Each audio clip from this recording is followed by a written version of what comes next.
কি কি কিনে এনেছি সেটা তোমাদের দেখায়। প্রথমতই একটা খুন্তি নিয়েছি, খুন্তিটা ভেঙে গেছে আমাদের, ওই কাঠের খুন্তিটা। আর এই যে এইটা ঢাকন কড়াইয়ের সঙ্গে। আর 4টে গ্লাস নিয়েছি চা খাওয়ার জন্য। আমাদের মানে কাপ বারবার ভেঙে যায়, সেই জন্য ভাবলাম গ্লাসগুলো নিয়ে ভালো হবে।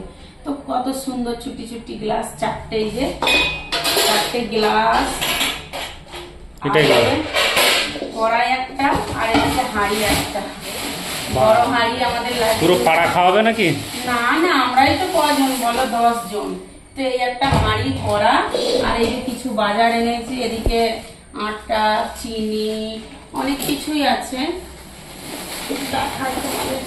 তো এই যে তেল, আর তেলের দাম যা বেড়েছে কি খাবো বুঝতে পারছি না। মটর এনেছি, ছোলা, এদিকে দারচিনি শেষ হয়ে গেছিল, এগুলোই। আর এই যে পাঁপড়, আর একটা জিনিস হলো কি, এই যে খেজুর।